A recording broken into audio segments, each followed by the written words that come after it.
ঈশ্বরেশ্বর পরমেশ্বর সচ্চিদানন্দ ঘন বিগ্রহ অনাদির আদি সর্বকারণের কারণ অনন্ত কোটি ব্রহ্মাণ্ডের অধিনায়ক নন্দনন্দন ব্রজেন্দ্র নন্দন ভগবান শ্রীকৃষ্ণের অসীম অনুকম্পায় অসীম কৃপায় আমরা সকলে হরিকথা গুরুকথা ভাগবত কথা তথা ভাগবতীয় কথা শুনবার মানুষে উপনীত হয়েছে।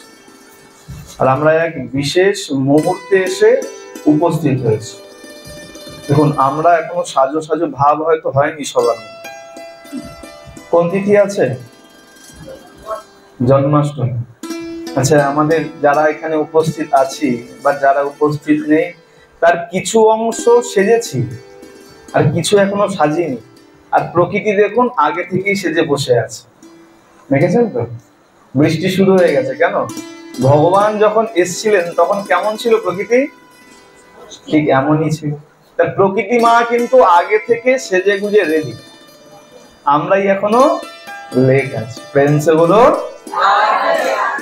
না, এত আসতে বললে হবে। ভগবান আসবে আর তার জন্য জয়ধ্বনি মাত্র এতটুকু, তাহলে কিন্তু ভগবানও রাগ করবে। জন্মদিন তো, জন্মদিন তো বলে জন্মদিনের গিফট হয় তো, আমরা দেই না বাচ্চাদেরকে? জন্মদিন হলে গিফট দেই তো। তা ভগবান আসছে, ভগবানকে আর আমরা কি গিফট দেবো? ভগবান তো সব আমাদের দিয়ে রেখেছে। বলে এই যে প্রাণ ভরা যে ডাকটা, সেটা যদি তুমি প্রাণের থেকে দাও, সেটাই হলো ভগবানের জন্য আমাদের তরফ থেকে উত্তম গিফট বা উপহার। প্রেমসে বলো। তা ভগবান আসতে চলেছেন, তাই তো ভগবানের জন্মদিন। বলে দেখো, অনেক বিধর্মীরা বলে এ কেমন ভগবান, ভগবানের তো জন্ম হয় না, তাই তো? দেখুন, বিধর্মীরা অনেক কিছু বলবে। তা অনেকে কি বলছে? অনেকে বলে ভগবানের আবার জন্ম হয় নাকি। আমি একটু অন্য কথা বলবো। আমাদের ভগবানই একমাত্র ভগবান যে বুক ঠুকে বলেছে আমি ভগবান। দ্বিতীয় আর কোন ধর্মে কোন কাউকে দেখিয়ে দিন যে বুক ঠুকে বলেছে বা প্রমাণ দিয়েছে সে ভগবান। হ্যাঁ, অনেক ধর্মে তো বলছে না ঈশ্বর পুত্র, না বাপ, না ঈশ্বরের ছেলের ভজনা করে। আচ্ছা, একটা সুন্দর কাহিনী শুনেছিলাম। কোন এক প্রদেশে ধর্ম প্রচার করতে গেছেন, তা সেখানে গিয়ে বলছে আমাদের ধর্মের যিনি ভগবান তিনি হলেন ঈশ্বর পুত্র। তাই তো? কাকে বলা হয়? যিশুকে বলা হয় ঈশ্বর পুত্র যিশু। আর সেই গ্রামের যে মোড়ল ছিল, এখন তো পঞ্চায়েত অনেক কিছু, আগে তো বলা হতো মোড়ল, তাই না? মোড়ল যে ছিল সে এসে বলছে আচ্ছা বেশ, শোনো একটা কথা বলি। এই দেখো, আমাদের যে ভগবান তিনি হলেন বাপ। বাপ যেদিন মরবে সেই দিন আমরা ছেলের দলে যাব। এখনো বাপ বেঁচে আছে তো আমরা সবাই বাপের দলে। ঈশ্বর পুত্র কি আছে কি নেই আমার জানার দরকার নেই। আমার বাপ এখনো বেঁচে আছে, আমার প্রাণ গোবিন্দ ছিল, আছে, থাকবে। সে যদি কোনোদিন কোথাও চলে যায় তখন আমরা চিন্তা করবো অন্য কোথাও যাওয়া যায় কিনা। যতক্ষণ আমার গোবিন্দ আছে, যতক্ষণ রাধারানী আছে, তার চরণ ছেড়ে আমরা দ্বিতীয় কোথাও যাচ্ছি না। প্রেমসে বলো। সেই বাপ আমাদের আসতে চলেছে, আমাদের বাপের জন্মদিন। আর আমরা সবাই গর্বের সাথে সেই জন্মাষ্টমী পালন করব, যাতে সবাই বুঝতে পারে যে হ্যাঁ, সনাতন ধর্ম ছিল, আছে, আর এখনো সময় জেগেই আছে, থাকবে তো থাকবেই। এটা যারা বিধর্মী তারাও মানে, আমাদের কথা ছেড়ে দিন। যারা বিধর্মী তারাও মানে যে এরা থাকবে, এই ভয়েই এরা এত লাফালাফি করে, অন্য কোনো কারণ। তো সেই গোবিন্দ আসছে। আর গোবিন্দ কখন এসছেন? বলে দেখো, এই যে গোবিন্দ যখন এই পৃথিবীতে যখন নৈরাশ্য চালু হয়ে গেছে, চারিদিকে কেবল দ্বিধা দ্বন্দ্ব, অশান্তি আর অশান্তি, ধর্মের কোনো লেশ মাত্র নাই, ধরিত্রীমা তখন সেই ভার আর ধারণ করতে পারছে। বলে ধরিত্রীমা, এই যে ধরিত্রীর উপরে এত বড় বড় বাড়ি রয়েছে, পাহাড় আছে, পর্বত আছে, এইগুলো মায়ের কাছে কোনো ভার নয়। কথায় বলে না যে পাপের মতন ভারী দ্বিতীয় আর কোনো কিছু নেই। চারিদিকে পাপ আর পাপ, পাপ যখন ছেয়ে গেছে, ধরিত্রীমা সেই ভারকে আর ধারণ করতে পারছেন না। সেই পাপ ধারণ করতে না পেরে, সেই ভারকে ধারণ করতে না পেরে মা সোজা চলে গেছেন কোথায়? ব্রহ্মার কাছে। মা কি রূপ নিয়ে গেছিলেন? গাভীর রূপ নিয়ে গিয়েছেন। এই ধরিত্রী মা, আমাদের যে পৃথিবী মা, যাকে আমরা মা বলি, সেই মা গাভীর রূপ নিয়ে, ভাগবতে বর্ণনা আসছে, গাভীর রূপ নিয়ে। আমরা গাভীকে অত্যন্ত পবিত্র মনে করি, তাই না? দেখবেন কোন শুভ অনুষ্ঠানে যদি গাভী চলে আসে, এই বাবা পাঠে বসার আগে শ্রাদ্ধের কথা বলছে, যখন পুকুর পাড়ে, আগে তো পুকুর পাড়ে সবকিছু ক্রিয়াকর্ম হয়, ঘাটকাজ যেটাকে বলা হয়, সেটা যখন হয়, সেখানে যদি দেখা যায় কোনো গাভী চলে এসছে আর সঙ্গে যদি বাছুর আসে, মান্যতা দেওয়া হয় যার নিমিত্তই শ্রাদ্ধ শান্তি করা হচ্ছে তার আত্মা সদ্গতি হয়ে গেছে। গাভীকে, গাভীর শাবক বাছুরকে অত্যন্ত শুভ মানা হয় আমাদের ধর্মে। এখন ধরিত্রী মা কি করেছেন? এই ভূদেবী গাভীর রূপ নিয়ে ব্রহ্মার কাছে চলে গেছেন। ব্রহ্মার কাছে গিয়ে অনেক ক্রন্দন করেছেন যে দেখুন, এই যে এত পাপ বেড়ে চলেছে, এত পাপ চারিদিকে চলছে, এর ভার আমি ধারণ করতে পারছি। এর জন্য কি করতে পারি? ন্যায় বিধান করুন, আমাকে রক্ষা করুন, নইলে আপনার সৃষ্টিত রসাতলে চলে যাবে, তো আমাকে রক্ষা করুন। ব্রহ্মা বললেন দেখো চলো আমরা সবাই ভগবান বিষ্ণুর দ্বারস্থ হই। ব্রহ্মা কি করেছেন? মহাদেব আদি সমস্ত দেব দেবতাকে সঙ্গে নিয়ে ক্ষীর সাগরের পাড়ে ভগবানের দ্বারস্থ হয়েছে। আর ব্রহ্মা আদি সমস্ত দেবতাগণ সেখানে পুরুষ সুক্ত মন্ত্রে সেখানে ভগবানের অনেক স্তব স্তুতি করেছেন, বহু বহু স্তব স্তুতি করেছেন। আর যখন স্তব চলছে তখন ব্রহ্মা ধ্যানস্থ হয়ে গেছে। ব্রহ্মা ধ্যানস্থ হয়ে গেছেন, আর ধ্যানে যখন ধ্যানস্থ যখন হয়েছেন, ব্রহ্মা তখন ভগবানের বাণী শ্রবণ করেছেন। বাণী শ্রবণ করেছেন, ভগবানের বাণী শ্রবণ করে তিনি যখনই চক্ষু উন্মিলন করেছেন, যে তাকিয়েছেন, দেবতাগণ বলছেন যে আমাদের জন্য কি উপদেশ আছে, ভগবান কি বলতে চাইছেন। ব্রহ্মা বলছে দেখুন, আপনারা চিন্তা করবেন না, ভগবান এই পৃথিবীর ভার লাঘব করার জন্য অতি শীঘ্রই এই পৃথিবীতে অবতীর্ণ হবেন, জন্মগ্রহণ করবেন। তা আপনারা এক কাজ করুন, বিলম্ব না করে অতি শীঘ্রই যদু বংশে গিয়ে নিজ নিজ রূপ নিয়ে জন্মগ্রহণ করুন। দেবতাদেরকে বলছে ভগবান যাবেন, আপনারা তাড়াতাড়ি চলে যান, যার যার যেমন যেমন রূপ আছে সেই রূপ নিয়ে আপনারা অবতীর্ণ হয়ে যান। দেবাঙ্গনাগণকে বলছেন, দেবীগণকে বলছেন, ভগবান তো একা যাবেন না, ভগবানের লীলা শক্তি, আল্লাহাদিনী শক্তি, আমার শ্রীমতী রাধা ঠাকুরানিও যাবে, তার তার যত যত সঙ্গিনী হওয়ার প্রয়োজন, এই দেবাঙ্গনাগণ আপনারাও যান, আপনাদের লীলায় আপনারা নিযুক্ত হয়ে যান। দেখবেন যখন প্রথম সভা হয়, আর সভার প্রধান একজন থাকে তো, কিন্তু সভা যখন আরম্ভ হয়, ওই সভা প্রধান আসার আগে তার যত সহচর আছে তারা সবাই এসে আগে থেকে উপস্থিত হয়ে যায়। কেন না? এবার প্রধান আসবে, তাই তো? ঠিক তেমন এই যে লীলা রচনা করবে, লীলা রচনা করতে গেলে নায়ক তার আগে আসে না, তাই না? দেখবেন বই যখন দেখতে শুরু করি আমরা, সিনেমা দেখেন তো, অনেকে না বলবে, অনেকে বলবে না পাঠকের সামনে আবার বলবো সিনেমা দেখি। হ্যাঁ, যখন বই দেখতে বসি তখন কি হয় বলে, প্রথমেও কিছু না কিছু দেখায়, মারামারি হচ্ছে, শেষে দেখা যায় বাইকে করে কি ছুটতে ছুটতে একদম নায়ক এসে ঢুকছে। বলে আরে বাবা, এই সাধারণ জগতে যে প্রকৃত নায়কও না, সাজিয়ে যাকে নায়ক বানানো হয়েছে, সে যদি অত কাহিনী করে তারপরে এসে এন্ট্রি নেয়, ঢোকে, আর এ তো হলো আমাদের অনন্ত কোটি ব্রহ্মাণ্ডের মহানায়ক, ইনি যে আসবে আর তার জন্য যে চারদিক সাজো সাজো হবে না, দেবতাগণ যে আসবে না, এটা কি হতে পারে? দেবতাগণ চলে আসলেন, নির্দিষ্ট করে বলে দিলেন যদু বংশে ভগবানের অবতীর্ণ। যখন বৈবস্বত মন্বন্তর যখন চলছিল, এই বৈবস্বত মন্বন্তরে সুতপা আর কৃষ্ণী ভগবানের অনেক তপস্যা করেছিল। 10,000 বৎসর পর্যন্ত তপস্যা করেছেন। 10,000 বৎসর তপস্যা করার পর ভগবান যখন দর্শন দিয়েছেন, চতুর্ভুজ রূপ নিয়ে দর্শন দিয়েছেন, তখন তারা বলেছেন প্রভু, আমি তোমাকে এই রূপেই পুত্র রূপে লাভ করতে চাই। কোন রূপে? ওই চতুর্ভুজ রূপ যে নিয়েছিলেন। ভগবান বললেন তথাস্তু, তাই হবে। সেই সুতপা আর কৃষ্ণী যার জন্য ভগবানের আরেক নাম হলো কৃষ্ণী গর্ভা। সেই সুতপার কৃষ্ণী পরে কশ্যপ আর অদিতি হয়েছে। আর কশ্যপ আর অদিতি যখন হয়েছে, ভগবানই তাদের গর্ভে তাদের সন্তান হয়ে এসছে, যাকে আমরা বামন ভগবান বলে থাকি, তাই তো? বামন অবতার নিয়ে এসছেন। আচ্ছা, এই বামন অবতারে এই ভগবানের একটা নাম ছিল, আমরা সবাই বামন ভগবান বলি, বামন অবতার বলি। এই ভগবানের নাম কি ছিল? বামন অবতার তো দেখতে খর্ব, তাই তাকে বলা হয় বামন অবতার বা বামন ভগবান। এই সময় ভগবানের নাম কি ছিল?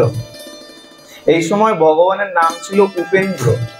এই বামন ভগবান, যাকে আমরা বামন ভগবান বলি, বামন অবতারে নিয়ে এসছে, এই বামন অবতারে ভগবানের নাম ছিল উপেন্দ্র। আর সেই কশ্যপ আর অদিতি পরবর্তীতে বসুদেব আর দেবকী হয়ে এসছেন, যার গর্ভে ভগবান অবতীর্ণ হয়েছে, জন্ম গ্রহণ করেছে। বলে ভগবানের কি জন্ম হয়? বলে হ্যাঁ। বলে দেখো ভগবানের কেমন জন্ম হয়? বলে ভগবানের জন্ম আর আমাদের জন্মের মধ্যে তফাৎ আছে। ভগবান সাক্ষাৎ নিজে জন্মের কথা বলেছেন গীতায়, জন্ম কর্ম চ মে দিব্যম। আমার জন্ম আর আমার কর্মই সবটাই দিব্য। আমিও জন্মগ্রহণ করি, কিন্তু আমার জন্ম তোমাদের জন্মের মতন এক কিন্তু। এদিকে বলে দেখো ভগবান আসবে, আর ভগবানের জন্য তেমন ভাবে তো লীলাও সাজাতে হবে। ভগবান কি করেছেন? এই ব্রহ্মার আরেক পুত্র ছিল, নাম তার অত্রি মুনি, আর অনুসুয়া তার পত্নী। এই অত্রি মুনি আর অনুসুয়া দেবীর পুত্র হচ্ছেন সোম, অর্থাৎ চন্দ্রমা। এই চন্দ্রের পুত্র হচ্ছে বুধ, আমরা বুধ নক্ষত্র বলি না, এই বুধ হচ্ছে তার পুত্র। আর এই বুধের বংশে পরম প্রভাবশালী এক রাজা হয়েছিলেন, তার নাম নহুষ। এই নহুষ রাজার পুত্র ছিলেন যজাতি, আর এই যজাতির বংশেই এসেছিলেন এই যদু, যার নামে এই যদু বংশ। আর এই যদু বংশেই বা এই চন্দ্র বংশেই এক পরম প্রভাবশালী রাজা ছিলেন, যে রাজার নাম হলো দেবমিন। এই দেবমিনের দুই পত্নী ছিল, একজন ক্ষত্রিয় আর একজন হলো বৈশ্য। যে ক্ষত্রিয় যে পত্নী ছিল, সেই ক্ষত্রিয় পত্নীর গর্ভ থেকে সুরসেন বলে এক পুত্রের জন্ম হয়। আর এই সুরসেনের থেকেই জন্ম নিয়েছিলেন বসুদেব। সুরসেনের পত্নীর গর্ভ থেকেই জন্ম নিয়েছিলেন আমাদের এই বসুদেব মহারাজ, যার গর্ভে, যার পত্নীর গর্ভে ভগবান জন্মগ্রহণ করেছে।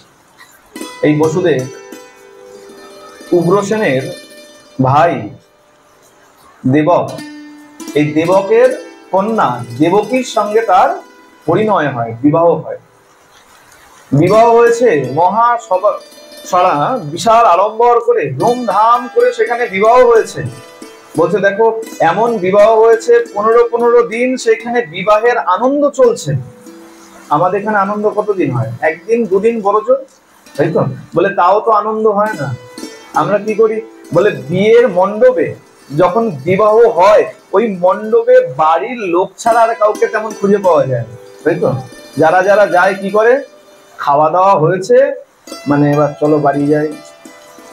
যদি বিবাহের সময় একটু বেশি রাত করে থাকে, সেই সময় পর্যন্ত আর কোনো পাড়া প্রতিবেশী বা আত্মীয় স্বজনও তেমন দেখা যায় না। ওই ঘরোয়া কয়েকজন লোক নিয়ে বিবাহের অনুষ্ঠান হয়।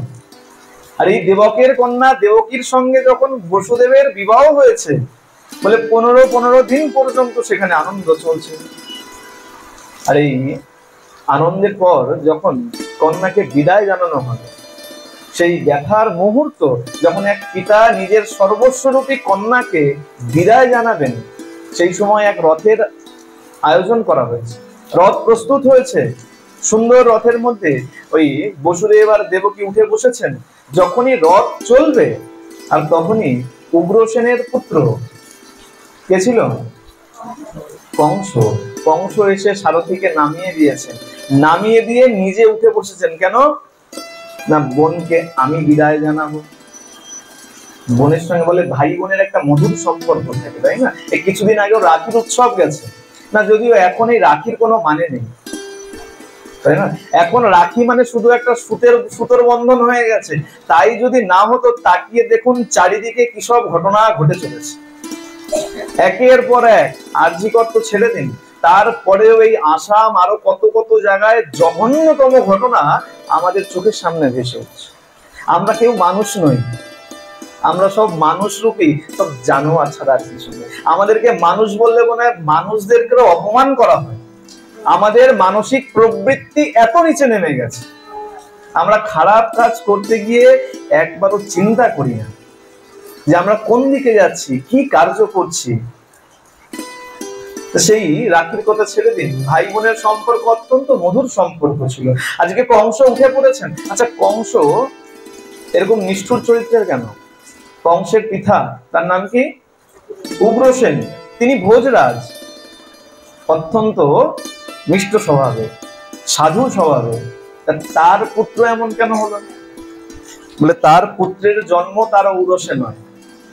এই কংসের জন্ম কিন্তু উগ্রসেনের ঔরসে নয়। কংসের মা একসময় দ্রুমিল নামে এক রাক্ষস ছিল, আর সেই রাক্ষস কি করেছিলেন? ছদ্মবেশ ধারণ করেছিলেন, উগ্রসেনের মতন রূপ ধারণ করেছিলেন। আর উগ্রসেনের রূপ ধারণ করে উগ্রসেনের পত্নীর সঙ্গে সংসর্গে লিপ্ত হয়ে যায়। তার ঔরসেই এই কংসের জন্ম হয়। ভোজরাজের পুত্র বলা হয় ঠিকই, কিন্তু দ্রুমিল রাক্ষসের বীর্যের থেকে যেহেতু জন্ম, তাই তার স্বভাব এমন ক্রূর, এত নিষ্ঠুর। আর বলে দুষ্টের সাথে কখনো বন্ধুত্ব করবে না। দুষ্ট এখন হয়তো তোমার সঙ্গে ভালো ব্যবহার করছে, কিন্তু সময় পাল্টালে, স্বার্থ ফুরিয়ে গেলেই সে মুহূর্তের মধ্যে তোমার দল পরিত্যাগ। দুষ্টের সঙ্গে, অসতের সঙ্গ কখনো করবে না। প্রেম সে বলো। এখন কি হলো? রথে উঠে বসলেন, বিদায় জানাবেন। যেই মাত্র বিদায় জানানোর জন্য প্রস্তুত হয়েছেন, রথ যেই চলতে শুরু করেছে, অমনি আকাশবাণী হয়েছে। আচ্ছা, দেবতারা তো পরেও জানাতে পারতেন, হ্যাঁ, যে তোমাকে যে হত্যা করবে, তুমি যাদেরকে নিয়ে যাচ্ছ তারই গর্ভে তোমার সেই সর্বনাশ আসতে চলেছে। যে তোমাকে হত্যা করবে তার জন্ম তোমার ভগিনী ওই দেবকীর গর্ভেই জন্ম নেবে। আচ্ছা, এই সংবাদ তো পরেও জানাতে পারতেন, এখনই কেন জানালেন? না না না, এর পিছনে অন্য কারণ আছে। কি কারণ? আমরা এই কারণগুলো শুনি না, আমরা লীলা শুনে আনন্দ পাই, বাড়ি চলে যাই, আর না তো জীবনে কোনো আচরণ করি, না তো আমাদের মঙ্গল হয়। যদি আচরণ করতাম, চিন্তা করে দেখুন তো, আমরা কত কত বছর বসে বসে আমরা ভাগবত শ্রবণ করেছি কিনা? আমার বয়স অনেক কম, আমার থেকে অনেক অনেক বয়সী তো আপনারা বসে আছেন। যদি আচরণ করতাম, আজকে আমাদের জীবন সম্পূর্ণ পাল্টে। আচরণ করি নাই, কেবলমাত্র শুনলে পরে ততোধিক কার্য কিন্তু হবে না, যতক্ষণ না ভাগবতের কথা জীবনে আচরণ করবেন, ততক্ষণ পর্যন্ত ফল বুঝতে পারে। খালি লীলা শুনলে হবে না, ভেতরের জিনিস জানতে হবে। কংসকে দেবতারা এখনই আকাশবাণী কেন করলো? পরে তো জানাতে পারতো। যে কংস বা বোন আর জামাই বাড়ি চলে যাওয়ার পরে কংসকে দূত মারফত তো জানাতে পারতো যে তোমার এদের গর্ভে কিন্তু সন্তান যে আসবে তার অষ্টম সন্তান তোমাকে নিধন করবে, তোমাকে বধ করবে। তাহলে আকাশবাণী কেন করলো? বলে ভগবানের একটা নিয়ম আছে, নীতি আছে। বলে দেখো, আমার যদি সেবক হয় আমি তারও ক্ষতি করতে পারি, কিন্তু আমার ভক্তের যদি কেউ সেবক হয়ে যায় আমি তার ক্ষতি কখনো করতে পারি। বসুদেব হচ্ছেন ভগবানের পরম ভক্ত, দেবকীও তদ্রূপ। বসুদেব আর দেবকী ভগবানের পরম ভক্ত, আর ভক্তের সেবা যদি কংস করে নিয়েছে, তাদেরকে যদি সুষ্ঠুভাবে ভালোভাবে সেবা করে রথ চালিয়ে যদি পৌঁছে দিয়েছে, রথে করে নিয়ে যাওয়া মানে সেবাই তো হলো। যদি বসুদেব আর দেবকীর সেবা করে নিয়েছে, তাহলে তো কংসের বধ কখনো হবে না। ভগবানের ভক্তের সেবা করে নিয়েছে, ভগবান কখনো কংসকে আর নিধন করবে না। তাই এটাই হলো উত্তম সময় ওর মতিভ্রষ্ট করে দাও, ও যেন অন্যায় করে।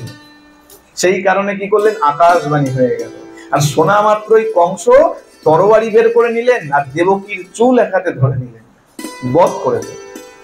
সঙ্গে সঙ্গে বসুদেব হাত জোর করে দাঁড়িয়ে গেছেন। কি করছেন মহারাজ? বলে দেখো, যখন কঠিন পরিস্থিতি আসে তখন নিজেকে শান্ত রাখতে। চিন্তা করুন, যখন ঝড় এসছে, খুব ঝড় হচ্ছে, আর এই ঝড়ের সময় যদি আপনি দৌড়াদৌড়ি করেছেন তাহলে কি হবে? আপনি মারা পড়বেন। আপনি দৌড়াদৌড়ি করছেন, ঝড়ের দাপট, ঝড়ের তাণ্ডব কখন কোন দিকে কিভাবে পড়বে আপনি জানেন না। কিন্তু সেই সময় যদি কোনো একটা আশ্রয়কে আশ্রিত করে চুপচাপ বসে যান, ঝড় এক সময় না এক সময় শান্ত হবেই। তখন আপনি আবার নতুন করে প্রয়াস করুন, আপনার কোনো ক্ষতি হবে। তাই বলে যত কঠিন পরিস্থিতি আসুক না কেন, মনকে আগে শান্ত রাখো। মনকে যদি শান্ত রাখতে পেরেছো, তুমি সমাধান খুঁজে পাবেই পাবে। বসুদেব কি করলেন? একদম ধীর স্থির হয়ে গেলেন। আর বলে দেখুন, দুষ্ট যখন খেপে যায়, ক্রুদ্ধ হয়ে যায়, তখন তার প্রশংসা করে। কেন? আমরা তো সব প্রশংসা শোনার জন্য অপেক্ষা করি, তাই না? কেউ যদি একবার বলে দিয়েছে স্যার আপনি অনেক ভালো, তাই না? বাঙালিদের একটা দোষ আছে জানেন তো, একবার যদি কাউকে স্যার বলে দেওয়া হয়েছে, আর যদি মেয়েদেরকে ম্যাডাম বলে দেওয়া হয়েছে, ব্যাস শেষ, আর কিছু করতে হবে। যা করার আপনি তারপরে বলে দিন, করে নিন, আর কোনো অসুবিধা নেই। আমরা হচ্ছে প্রশংসা শোনার জন্য অপেক্ষা করে থাকি, তাই না? কে কতক্ষণে আমাদের প্রশংসা করে। বসুদেব জানেন এটা। কংসকে সঙ্গে সঙ্গে হাত জোর করে দাঁড়িয়ে বলছেন, মহারাজ, সম্বোধন করছে, মহারাজ আপনি এত বিশাল, এত শক্তি, এত বিশাল সাম্রাজ্যের আপনি অধিপতি, আর আপনি যদি এক কন্যাকে বধ করেন, আর সেও যদি আপনার বোন হয়, ভগিনী হয়, আর তাতে যদি তার গায়ে মাঙ্গলিক চিহ্ন থাকে, সবেমাত্র মঙ্গল কর্ম হয়েছে, বিবাহ হয়েছে, তার সর্বাঙ্গে মাঙ্গলিক চিহ্ন রয়েছে, সেই অবস্থায় যদি আপনি কাউকে বধ করেছেন, তাহলে তো আপনার চারিদিকে অপযশ ছড়িয়ে পড়বে, আপনার নিন্দাই হবে। আপনার সামর্থ্য কি যে কন্যাকে আপনি বধ করছেন? বলে তাহলে আমি কি করব? এই যে আকাশবাণী হয়েছে, এর গর্ভের অষ্টম সন্তান আমাকে বধ করবে। বসুদেব বলছে, চিন্তা করবেন না, আমি আপনাকে প্রতিশ্রুতি দিচ্ছি, আমি এর গর্ভের যত সন্তান হবে আমি আপনাকে অর্পণ করে দেব। কংস বুঝতে পারলেন। কংস জানেন যে বসুদেব আর যাই করুক, কথা, প্রতিশ্রুতি কখনো ভঙ্গ করে। এই কলিযুগের মানুষ তো নয় যে সকালবেলা যদি কিছু প্রতিশ্রুতি করলাম তো বিকেল হতে না হতে ভুলে যাই। আর যদি কাউকে টাকা ধার দেওয়া হয় তাহলে তো কোনো কথাই নেই। ধার যখন দেবেন তখন অনেক রকম প্রতিশ্রুতি দিয়ে দেয়, আর যখন চাইতে যাবেন মনে হয় আপনি মনে হয় ধার নিয়েছিলেন, তাই না? এখন কলিযুগের মানুষের প্রতিশ্রুতি নয়, সে দাপর যুগের কথা চলছে। আর বসুদেব প্রতিশ্রুতি দিলেন, এর যত সন্তান হবে আমি একটা একটা করে সব আপনাকে অর্পণ করে যাব। কংস বিচার করে দেখলেন ইনি তো মিথ্যা কথা বলবেন না, আর প্রতিজ্ঞা কখনো ভঙ্গ করবেন না, বেশ ছেড়ে দিয়েছেন। আচ্ছা, আমরা তো সবাই দেখি যে নিয়ে চলে যায়, একদম রথের থেকে নিয়ে কারাগারে বন্দী করে দেয়। বলে না না, 1 বছর পর্যন্ত বসুদেব আর দেবকীকে ছেড়ে দিয়েছেন। ছেড়ে যখন দিয়েছেন, 1 বছর কাল পর্যন্ত যখন জীবন নির্বাপন করেছেন, প্রথম সন্তানের জন্ম হয়েছে, আর সেই সন্তানের নাম হলো কীর্তিমান। প্রথম সন্তান জন্মগ্রহণ করলো কীর্তিমান। আর যখনই সন্তানের জন্ম হয়েছে, বসুদেব তো প্রতিজ্ঞা করেছিলেন সেই সন্তানকে নিয়ে কংসের কাছে উপস্থিত হয়েছে। মহারাজ, এই আমার প্রথম সন্তান, আমি আপনাকে অর্পণ করলাম। মহারাজ কংস কি করেছেন? সেই একদিনের শিশুকে, আচ্ছা আমরা হাতে মোবাইল ধরি তো, আমরা হাতে মোবাইল যেরকম করে ধরি, কংস চিন্তা করুন সেই বিশাল আকার দেহের, আর একদিনের শিশু, তার দেহের ভার কতটুকু হবে, আকৃতি কতটুকু হবে, কংস এক হাতে উঁচু করে ধরেছে। ধরে বলছেন যে দেখো, আকাশবাণী তো হয়েছিল অষ্টম সন্তান আমাকে নিধন করবে, এ তো প্রথম সন্তান, একে নিয়ে তো আমার কোনো ভয় নাই, যাও একে আমি মুক্ত করে দিলাম, একে তুমি নিয়ে যাও। বসুদেব অত্যন্ত খুশি হয়েছেন, কিন্তু মনে মনে ভয় আছে। দুষ্ট ব্যক্তি এখন যা বলছে পর মুহূর্তে তার মনের পরিবর্তন হবে না, এর কোনো নিশ্চয়তা নাই। নিয়ে চলে গেছেন, মনে মনে ভয় আছে। দেবতারা চিন্তা করছে এরকম যদি হয় তাহলে এই দেবকীর যে প্রথম 6 সন্তান তাদের তো উদ্ধার হবে না, তাদের অভিশাপ ছিল। আর অষ্টম গর্ভ আসবে না, আর অষ্টম গর্ভ যদি না আসে, ভগবান তো বলেছেন অষ্টম গর্ভে অবতীর্ণ হবেন, তাহলে বলতো ভগবানও আসবেন না, কংসের বধ হবে না। কি করেছেন? দেবী সরস্বতীকে ডেকেছেন, মা তুমি যাও গিয়ে কংসের মতিকে ভ্রষ্ট করে দাও। মা সরস্বতী বলছেন, দেবতাগণ তোমরা খুব স্বার্থী আছো। হ্যাঁ, রাম অবতারে তুমি আমাকে পাঠিয়েছিলে, মন্থরার মতি ভ্রষ্ট করে দিয়েছিলাম, ভগবান রামচন্দ্রকে 14 বছর বনবাস ভোগ করতে হয়েছিল, আমি এবার আর পারব, আমাকে ক্ষমা করে দাও। মা সরস্বতী চলে গেছেন। এইবার খুঁজে খুঁজে কাউকে তো পাঠাতে হবে, বলে উপযুক্ত লোক পাওয়া গেছে। কাকে? নারদকে পাওয়া গেছে।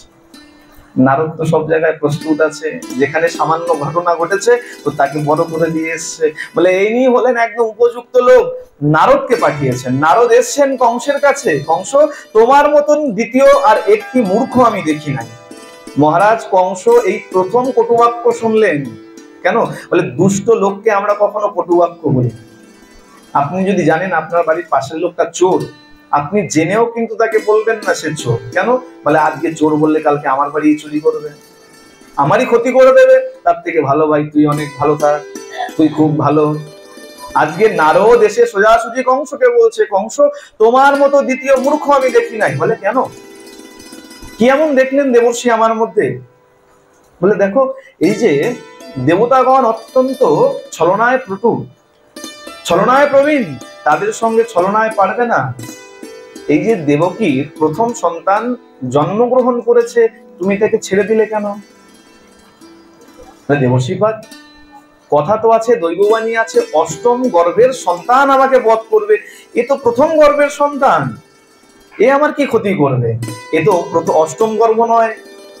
যেই বলেছে অষ্টম গর্ভ নয়, বলে দেখো দেবতারা অত্যন্ত ছলনা করে। একটা অষ্টদল পদ্ম কংসের হাতে দিয়ে দিয়েছে। অষ্টদল পদ্ম, 8টা পাপড়ি আছে যার মধ্যে, হাতে দিয়ে বলছে আচ্ছা আমাকে বলো এর মধ্যে 8 নম্বর পাপড়ি কোনটা? 8টা পাপড়ির পদ্ম ফুল। এবার কংস মহারাজ গুনছে 1 2 3 4 করে, দেখছে 8 নাম্বার যেটা হচ্ছে। আবার 1 নাম্বার যেটা থেকে শুরু করেছিল পরের পাপড়ি থেকে গুনতে শুরু করেছে, যেটা দেখছে যেটা 2 নাম্বার পাপড়ি সেটাই 8 নাম্বার হয়ে যাচ্ছে, 3 নাম্বার পাপড়ি 8 নাম্বার হয়ে যাচ্ছে।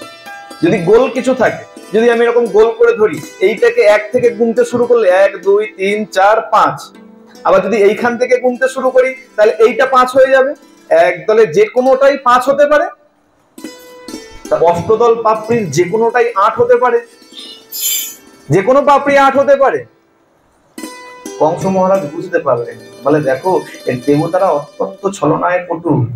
অষ্টম গর্ভ তো বলেছে, তারা তো বলে দেয়নি শুরুর দিক থেকে 8 না শেষের দিক থেকে 8। তুমি বিচার করছো এটা প্রথম, কিন্তু দেবতাগণ যদি উল্টো দিক থেকে গণনা করেন, যদি এটাই অষ্টম গর্ভ হয়, উল্টো দিক থেকে গণনা করলে তাহলে তুমি কি করবে? মহারাজ সত্যি বলেছেন তো, আমি তো এত বিচার করি নাই। দুধ পাঠিয়ে দিয়েছে, দুধ তাড়াতাড়ি যাও। ছুটে গেছেন দুধ। দুধ গিয়ে কি করেছে? ওই দেবকীর সেই প্রথম সন্তানকে নিয়ে এসছে, দেবকী আর বসুদেবকে বন্ধন করে নিয়ে চলে এসছে। কেন পাঠালেন? বলে ভগবান আসবেন যখন অষ্টম গর্ভে, তাহলে অষ্টম গর্ভকে আসতে হবে। আর তার আগে যে 6 জন ছিল, এই 6 জনের অভিশাপ ছিল। এই 6 জন প্রথম যে 6 সন্তান জন্মগ্রহণ করেছিলেন তারা কারা জানা আছে? ভগবান শ্রীকৃষ্ণ, তার এই যে 6 দাদা মারা গিয়েছিল, দাদাই তো হবে আগে যদি জন্মগ্রহণ করে। এই 6 দাদা তাহলে কারা? ব্রহ্মার পুত্র ছিল মরীচি, এই মরীচির 6 পুত্র ছিল। জানা আছে কারণ এই 6 পুত্রের কথা? বলবো নাকি কৃষ্ণের জন্মের কথাই বলবো? বলবো 6 পুত্রের কথা? তাহলে প্রেম সে বলো। না না, এতটুকু না, ধ্বনি আরো জোরে দিতে হবে। ধ্বনি জোরে না হলে এই কথা সবাই মিলে একসঙ্গে দোনো হাত উঁচু করে প্রেম সে বলো। ব্রহ্মার পুত্র নাম তার মরীচি, এই মরীচির 6 পুত্র ছিল। মানে ব্রহ্মা হয়ে গেল সম্পর্কে দাদু। এই ব্রহ্মা এক অপ্সরার জন্ম দিয়েছে, অপ্সরার সৃষ্টি করেছে, নাম তার তিলোত্তমা। দেখুন এই বলছে না, সুন্দরের প্রতি আমরা আকৃষ্ট হই, তাদের ছেলেই সুন্দর হোক আর মেয়েই সুন্দর হোক, আমরা সুন্দরের প্রতি আকৃষ্ট হই। যে দোকান দেখবেন খুব সুন্দর করে সাজানো, তাতে যদি জিনিসের দাম 5 টাকা বেশিও নেয়, আমরা সেখানে গিয়ে ভিড় করি। আর যদি কোনো দোকান সুন্দরভাবে সাজানো না থাকে আর জিনিসের দাম যদি ন্যায্য দামও থাকে, আমরা সেই দোকানে যাই না। কেন? বলে স্ট্যাটাসে বাদে এরকম ছোটখাটো দোকানে যাবো, তাই না? সুন্দরের প্রতি আকৃষ্ট হয়ে যাই আমরা। তিলোত্তমাকে নিজে তৈরি করলেন, ব্রহ্মা নিজে তৈরি করেছেন তিলোত্তমাকে, আর তিলোত্তমার রূপ দেখে নিজেই মোহিত হয়ে গেছেন, তিলোত্তমার পিছনে ছুটতে শুরু করেছেন। আর ওই মরীচির 6 সন্তান, ব্রহ্মার ওই 6 নাতি রাস্তার পাশে দাঁড়িয়েছিল, হাসতে শুরু করেছে, বলে দেখো দেখো আমাদের দাদু কেমন নিজেই সৃষ্টি করলো, আর তার পিছনে দাদুই নাকি ছুটছে, হাসতে শুরু করেছে। যখন হাসছে, ব্রহ্মা এই হাসি দেখে ক্রুদ্ধ হয়ে গেছে, অভিশাপ দিয়ে দিয়েছে, যা আমাকে দেখে এভাবে হাসছিস, যা অধজনিতে অসুর জনিতে জন্মগ্রহণ কর। আর যেদিন যখন অভিশাপ দিয়েছেন যে অসুর জনিতে জন্মগ্রহণ কর, ওই 6 সন্তান সঙ্গে সঙ্গে দাদুর চরণে অর্থাৎ ব্রহ্মার চরণে পতিত হয়ে গেছে। দাদু আমরা বুঝতে পারিনি, আমাদেরকে ক্ষমা করে দাও, পদ বলে দাও, অভিশাপ তো দিয়েছো, অভিশাপ তো ফেরানো যাবে না, তাহলে পদ বলে দাও বাচ্চা। বলে বেশ যা, যেদিন ভগবানের উচ্ছিষ্ট প্রসাদ পাবি সেই দিন তোরা আবার ফিরে আসবি। দেখুন, সাধুর অভিশাপ কখনো অভিশাপ। এই যদি ওই ব্রহ্মলোকেই বসে থাকতো, তাহলে ভগবানের উচ্ছিষ্ট প্রসাদ তারা কোনোদিন পেত না। ব্রহ্মা কৃপা করলেন, যা ভগবানের উচ্ছিষ্ট প্রসাদ যেদিন পাবি সেই দিন আবার ফিরে আসবি। সেই মরীচির 6 সন্তান, হিরণ্যাক্ষের পুত্র কালনেমি, এই কালনেমির পুত্র হয়ে জন্মগ্রহণ করল। কিন্তু এই যে আগের একটা স্বভাব ছিল, প্রারব্ধ বলি না, যে গত জীবনে আপনি যেমন আচরণ করবেন তার ফল কিন্তু পরের জীবনেও ভোগ করতে হবে। তাই গত জীবনে তারা ব্রহ্মার কুলের বংশধর ছিল, ব্রহ্মার বংশধর মরীচি ঋষির পুত্র ছিল, সেই স্বভাব মনের মধ্যে রয়ে গেছে। হিরণ্যাক্ষের পুত্র হয়ে এসছে ঠিকই, অসুর কুলে জন্মগ্রহণ করেছে ঠিকই, কিন্তু সবসময় হরির ভজনা করে, সবসময় বিষ্ণু ভজনা করে। হিরণ্যকশিপুর তাকে সহ্য করতে পারল না, অভিশাপ দিয়ে দিল যে অসুর কুলে জন্মগ্রহণ করে অসুরের যারা শত্রু সেই বিষ্ণু তার ভজনা করিস, যা আমি অভিশাপ দিলাম, বাবার হাতেই তোদের মৃত্যু হবে, নিজের বাবার হাতেই তোদের মৃত্যু হবে। সেই অবতারে কালনেমি, ভগবান শ্রীকৃষ্ণের হাতে কালনেমি আদি সবার নিধন হয়ে গেল। বলি মহারাজকে সুতলের রাজা করে দিলেন। আর যখন বলি মহারাজ সুতলে গেলেন, ওই বলি মহারাজের সঙ্গে সেই 6 সন্তান কালনেমির সুতলে গিয়ে অবস্থান করতে লাগলো। সেই সময় পার হয়ে গেল। পরবর্তীতে ভগবান আসতে শুরু করেছেন, আসতে আরম্ভ করেছেন। কোথায় আসলেন? কংসের কারাগারে, তাই তো? ভাদ্র মাস, কৃষ্ণপক্ষ, অষ্টমী তিথি। আচ্ছা, ভগবানেরও জ্যোতিষ বিচার হয়েছিল। আমরা জ্যোতিষ গণনা করি না, সন্তান জন্মগ্রহণ করলে কি রাশি ছিল, কি লগ্ন ছিল, তাই তো? ভগবানও এসছেন খুব সুন্দর ভাবে। ভগবান এসছেন কোথায়? বলছে রোহিণী নক্ষত্র যোগে, রোহিণী নক্ষত্র যোগে ভাদ্র মাসে কৃষ্ণপক্ষে অষ্টমী তিথিতে সিংহ রাশিতে সিংহ লগ্নে। আর সময়টা ছিল মধ্যরাত্রে, যখন চারিদিকে প্রাকৃতিক দুর্যোগ চলছে। ভগবান সেই সময় কংসের মামার কারাগারে এসে আবির্ভূত হলেন। বলিয়ে শ্রীকৃষ্ণ ভগবান কি। ভগবানের আবির্ভাব হলো। ভগবান কেমন ভাবে আসলেন? সেই চতুর্ভুজ রূপ ধারণ করে আসলেন, ছোট হয়ে আসেননি। কিন্তু ভগবান যখন প্রথমে এসছেন তখন ছোট রূপ নিয়ে আসেননি। 4 হাত, শঙ্খ চক্র গদা পদ্ম বিশাল দেহ নিয়ে, পীতাম্বরধারী, শ্রীবৎস চিহ্ন রয়েছে বক্ষে, কৌস্তব বনি ঝুলছে, বিশাল সেই ছটা নিয়ে সেই কংসের কারাগারে এসে আবির্ভূত হয়েছেন। আর বসুদেব দেবকী তো হাত জোর করে বন্দনা শুরু করে দিয়েছে। ভগবান সে বন্দনা শুনেছেন। এবার ভগবান চিন্তা করছে, পিতামাতা যদি আমার বন্দনাই করতে থাকবে তাহলে বাৎসল্য লীলা তো হবে না। বাবা মা যদি আমাকে ভগবানই মেনে স্তব করতে থাকবে তাহলে আমি সন্তান হলাম কি করে? যখন স্তব স্তুতি হয়ে গেছে, তুষ্ট হয়েছেন, ভগবান তাদেরকে স্মরণ করিয়ে দিলেন। বলে দেখো, এই যখন তুমি সুতপার কৃষ্ণী ছিলে সেই সময় অনেক তপস্যা করেছিলে, আমাকে যেই রূপে দর্শন করেছিলে সেই রূপেই পুত্র রূপে পেতে চেয়েছিলে, তাই আমি এই সময় সেই চতুর্ভুজ রূপ নিয়ে আবির্ভূত হলাম তোমাদেরকে স্মরণ করিয়ে দেবার জন্য। তোমরাই সেই সুতপার কৃষ্ণী, এখন তোমরাই বসুদেব দেবকী হয়ে স্মরণ করিয়ে দিয়ে ভগবান আবার ছোট্ট হয়ে গেলেন, দ্বিভুজ রূপ ধারণ করলেন। তার আগে যোগমায়াকে বলে দিয়েছিলেন। একে একে 6 সন্তান মারা গেল। 7ম সন্তান যোগমায়াকে বলে দিলেন, প্রভু তুমি তাড়াতাড়ি যাও, মাতা রোহিণীর গর্ভে, এই দেবকীর গর্ভ থেকে ভগবান আমারই অংশ দাদা রূপে শঙ্কর্ষণ সেখানে আবির্ভূত হয়েছেন, অনন্ত নাগ অনন্ত দেব সেখানে আবির্ভূত হয়েছেন। তাকে তুমি আকর্ষণ করে রোহিণী মায়ের গর্ভে স্থাপন করে দাও। যোগমায়া কি করলেন? এই দেবকীর সপ্তম গর্ভের সন্তানকে আকর্ষণ দ্বারা রোহিণী মায়ের গর্ভে স্থাপন করলেন। এই যে আকর্ষণ করে রোহিণী মায়ের গর্ভে স্থাপন করলেন, তাই তার আরেক নাম হয়ে গেল শঙ্কর্ষণ। বলিয়ে শঙ্কর্ষণ ভগবান কি। এই শঙ্কর্ষণ ভগবানেরই আরেক নাম হলো বলরাম। রোহিণী মায়ের গর্ভে জন্মগ্রহণ করলেন আর যোগমায়াকে বলে দিলেন ভগবান, আর তুমি গিয়ে এই নন্দ মহারানীর গর্ভে গিয়ে জন্মগ্রহণ করো, যশোদার গর্ভে জন্মগ্রহণ করো। যোগমায়া যশোমাতার গর্ভে গিয়ে প্রবিষ্ট হলেন। অষ্টমীতে ভগবানের আবির্ভাব হলো, আর নবমীতে মা যশোদার গর্ভ থেকে যোগমায়ার জন্ম। যখনই ভগবানের আবির্ভাব হয়ে গেলেন, বসুদেব কি করেছেন? সেই ভগবানকে মাথায় করে নিয়ে সেই ঝড় ঝঞ্ঝার মধ্যে যমুনার ভেতর থেকে, যমুনা দুভাগ হয়ে গিয়ে পথ পার করে দিয়েছেন। সেই যমুনার মধ্য দিয়ে হাঁটতে হাঁটতে আজকে নন্দ গ্রামে এসে উপস্থিত হয়েছে। যোগমায়ার কৃপায় চারদিক সব একদম ঘুমে তন্দ্রাচ্ছন্ন। এক জায়গায় বর্ণনায় শুনতে পেয়ে পড়েছিলাম যে ভগবান দু জায়গাতেই একই সময়ে জন্মগ্রহণ করেছে। যশোমাতার গর্ভে, যশোদার গর্ভে কেবলমাত্র এক কন্যা নয়, আর এক পুত্র জন্মগ্রহণ করেছে। যখন বসুদেব সেই কারাগার থেকে কৃষ্ণকে নিয়ে যায়, সেই কৃষ্ণকে নিয়ে গিয়ে যখন মা যশোদার পাশে যে ছোট্ট সন্তানটি ছিল, শিশু সন্তানটি, পুত্র সন্তানটি, যখনই সেই কৃষ্ণকে নিয়ে গিয়ে রেখেছেন, ওই দুই পুত্র এক হয়ে গেছে। দু জায়গাতেই আমরা বলি না, দুজনের সন্তান কি করে হলো? বলে দুজনের থেকেই জন্মগ্রহণ করেছে ভগবান। তো তিনি যা চায় তাই করতে পারে।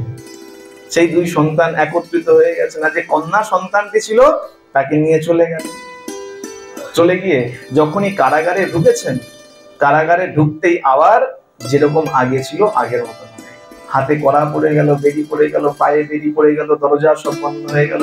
এখান থেকে কি ইঙ্গিত দিচ্ছে? বলে দেখো, যতক্ষণ ভগবান সঙ্গে ছিল ততক্ষণ সব মুক্ত, আর যখনই তুমি ভগবানকে রেখে দিয়ে যোগমায়া অর্থাৎ মায়াকে তুমি গলায় জড়িয়ে নিলে, অমনি তোমাকে সব বাঁধন আবার বাঁধতে শুরু করো। যখন ভগবানকে রেখে দিয়ে চলে আসলো, যোগমায়াকে কোলে তুলে নিল। যোগমায়াই তো মায়া, যোগমায়াই তো মায়া। এই মায়ায় যে আমাদেরকে ছেয়ে রেখেছে, তিনি হলেন মহামায়া। আর যাদেরকে যোগমায়া ভগবানের সঙ্গে যোগাযোগ করতে সহায়তা করে, তাদের কাছে এই মহামায়াই যোগমায়ার রূপ, আর কিছু না। নিয়ে চলে আসলেন। কংস যখনই সংবাদ পেয়েছেন, আর যখনই সেই কারাগারে এসে উপস্থিত হয়েছে, দেখতে না দেখতে সেই কন্যা আকাশের মধ্যে উঠে গেছে, খেচরে উঠে গেছেন, শূন্যে উঠে গেছেন। উঠে গিয়ে কি বলেছিলেন? তোমারে বধিবে যে গোকুলে বাড়ি শেষে। তুমি চিন্তা করো না, তুমি আমাকে বধ করতে এসছো, তোমাকে যে নিধন করবে, যে মারবে, সে গোকুলে বাড়তে আরম্ভ করেছে। ভগবান যোগমায়াকে বলেছিলেন, তুমি যাচ্ছ, শুধু তোমার এইটুখানি কাজ নয়, তাহলে বলে তুমি সবার দ্বারা পূজিতা হবে। তোমাকে কেউ দুর্গা বলবে, কেউ কালী বলবে, বিভিন্ন নামে তুমি পূজিতা হবে, আর তুমি আমার লীলার সহায়কারিণী। এই যোগমায়াই পরবর্তীতে এই সুরসেনের দেবমীর, যে নাম বললাম প্রথমে, হয়তো অনেকের মনে থাকবে, দেবমীরের ক্ষত্রিয় যে পত্নী ছিল, তার কন্যা পুত্র হলেন সুরসেন, আর সুরসেনের পুত্র হলেন বসুদেব। এই দেবমীরের আরেক পত্নী ছিল, বৈশ্য পত্নী। সেই পত্নীর গর্ভ থেকে আরেক পুত্রের জন্ম হয়েছিল, তার নাম পর্জন্য। এই পর্জন্য ছোটবেলায় দাদুর কাছে লালিত পালিত হয় গোপ রাজ্যে, আর যখন একটু বড় হয়েছে, দাদু এই পর্জন্যকে ওই গোপেদের রাজা করে দেয়। এই পর্জন্য বিয়ে করে এক কন্যাকে, তার নাম মরিয়সী। এই পর্জন্য আর মরিয়সীর যখন বিবাহ হয়, তাদের 5 পুত্রের জন্ম হয়। সেই 5 পুত্রের মধ্যে এক পুত্র হলেন আমাদের এই নন্দ মহারাজ। যে নন্দ আর যশোদার গর্ভে ভগবান এসে অবস্থান করলেন, যার ঘরে ভগবান ছোট থেকে বড় হলেন, সেই নন্দ মহারাজ। আজকে ভগবানের জন্ম হলো, আর সেই নন্দ আলয়ে ধুমধাম করে সেখানে নন্দের উৎসব পালিত হলো। এখন প্রশ্ন হতে পারে, দেবকীর গর্ভে আসলো, আর নন্দ মহারানী তার কাছে কেন বড় হলো? বলে এরকম সুন্দর কথা আছে, ভগবান কখনো নিজের বিচার ভুল করেন। তুমি যদি কোনো পুণ্য করেছো তার বিধান ভগবান ঠিক করবেই করবে। হ্যাঁ, বলে দেখো এক সময় জিজ্ঞাসা করা হয়েছে প্রভুকে, প্রভু জন্ম নিলে বসুদেবের কাছে সেই মামা কংসের কারাগারে দেবকীর উদরে, কিন্তু এই মা যশোদার কাছে তুমি এত খেলা করলে কেন, বেড়ে উঠলে কেন? ভগবান বলছে দেখো, দেবকীকে বলছে মা গত জন্মের কথা হয়তো তুমি ভুলে গেছো, আমি ভুলি নাই। তুমি বিচার করে দেখো, আমি যখন রাম হয়ে জন্মগ্রহণ করেছিলাম তুমি তখন কে ছিলে? কে ছিল দেবকী? কইকেয়ী।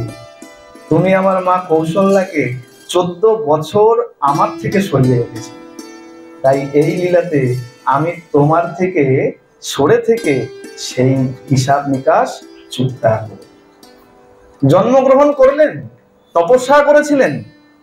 তারা হলেন সাধন সিদ্ধা বাবা মা, সাধনার দ্বারা ভগবানকে পিতামাতা রূপে লাভ করেছিল।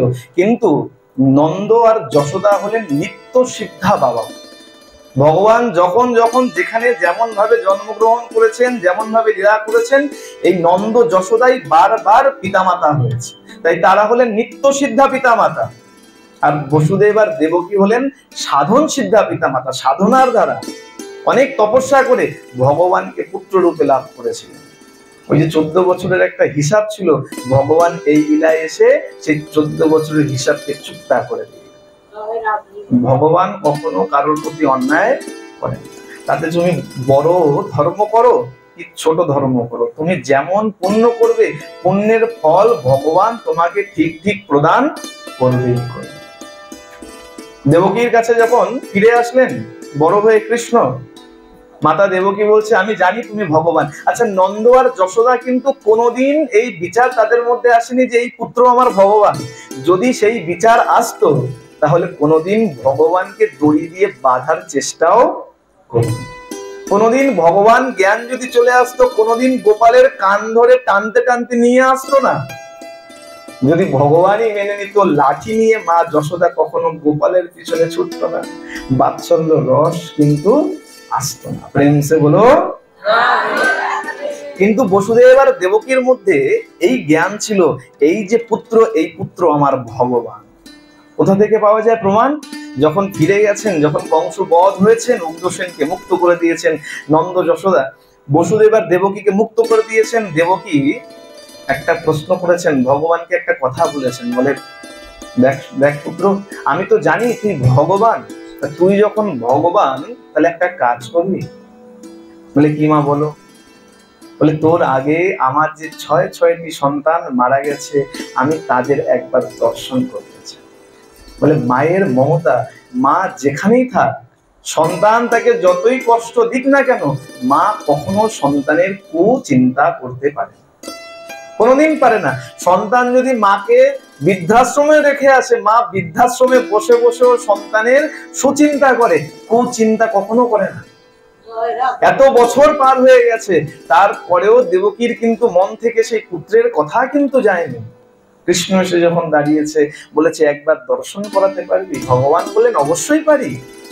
সেই যে বলি মহারাজের সঙ্গে সেই 6 পুত্রকে সেই যে সুতলে পাঠিয়ে দিয়েছিলেন, একে একে যোগমায়ার দ্বারা সেই সন্তানদেরকে আবার ফিরিয়ে নিয়ে এসেছে। আচ্ছা, সেই 6 সন্তানের 2টো অভিশাপ ছিল, মনে আছে তো? ব্রহ্মা অভিশাপ দিয়েছিলেন যে ভগবানের উচ্ছিষ্ট পেলে পরেই মুক্ত হবি, আর হিরণ্যকশিপুর অভিশাপ দিয়েছিল পিতার হাতে মারা যাবি। কালনেমি কিন্তু এই কংস হয়ে জন্মগ্রহণ করেছিল। কালনেমির 6 সন্তান ছিল, সেই 6 সন্তান তো এখনো সেই আসছে উঠে, আর সেই কংসই কালনেমি। কালনেমি কিন্তু কংস হয়ে জন্মগ্রহণ করেছে, তাই কংসের হাতেই তাদেরকে মরতে হয়েছিল। অভিশাপ ছিল, হিরণ্যকশিপুর অভিশাপ দিয়েছিল বাপের হাতে তোদের মৃত্যু হবে।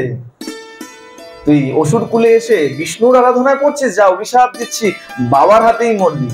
সেই কালনেমি কংস হয়ে আসলেন, আর বাবার হাতেই একে একে 6 জন মারা গেলেন। একটা অভিশাপ মুক্ত হলো, আবার সুতলে চলে গেল। দ্বিতীয় অভিশাপ ব্রহ্মার অভিশাপ, উচ্ছিষ্ট যেদিন পাবি সেই দিন মুক্ত হয়ে আবার ব্রহ্মলোকে আসবি, ভগবানের উচ্ছিষ্ট। বেশ, তাহলে উচ্ছিষ্ট কিভাবে পাবে? ভগবান খাবে তারপরে তো পাবে। প্রসাদ কিভাবে পাবে? এই যখনই মা দেবকী বলেছে যে সেই সন্তানদেরকে একবার দেখতে চাই, ভগবান কি করেছে? যোগমায়ার দ্বারা সেই সন্তানদের এক এক করে সুতল থেকে আবার মা দেবকীর কাছে আনা। যখনই দেবকীর কাছে এসছে আর মা দেবকী সেই স্নেহে, বাৎসল্য স্নেহে তাদেরকে স্তনদুগ্ধ পান করিয়েছে। যেই মাত্র স্তনদুগ্ধ পান করিয়েছে, দেখতে না দেখতে একে একে 6 সন্তান উদ্ধার পেয়ে তারা আবার সব ওই ব্রহ্মকুলোকে ফিরে চলে গেছে। বলে প্রসাদ পেল কোথা থেকে? এখন তো প্রশ্ন, প্রসাদ পেল কোথায়? প্রসাদ তো পেল না। বলে কেন প্রসাদ পেল না?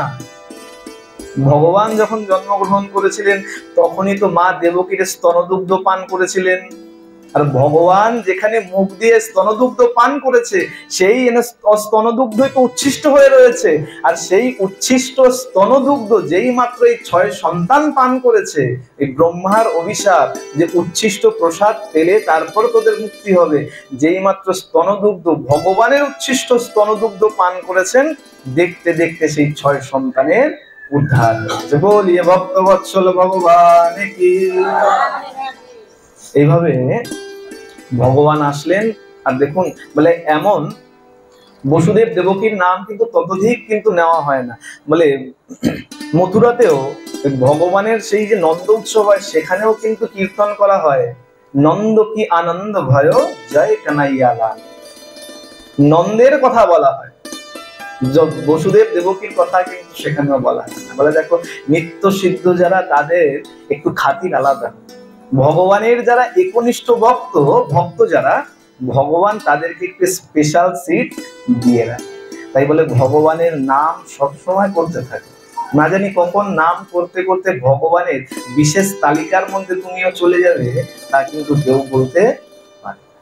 আর এই জন্মাষ্টমী আসছে, বলে জন্মাষ্টমীতে কেউ কখনো কিন্তু একাদশীর মতন উপবাস করার বিধান রয়েছে। আর এতদূর পর্যন্ত বলা আছে জন্মাষ্টমীর দিন কোনো খাদ্য গ্রহণ করতে নেই, যদি না পারে জল গ্রহণ করে নাও। একদম নিষ্ঠা ভরে এই জন্মাষ্টমীকে পালন করতে হবে। একাদশী যতটা ভক্তিতে করে, অনেক সময় আমরা আহার গ্রহণ করেও থাকি, কিন্তু এই জন্মাষ্টমীতে কখনো আহার গ্রহণ করা উচিত নয়। এবার কারো যদি শারীরিকভাবে বিশেষ কোনো অক্ষমতা থাকে, কম বেশি আহার গ্রহণ করে নেবেন শারীরিক অক্ষমতা বুঝে।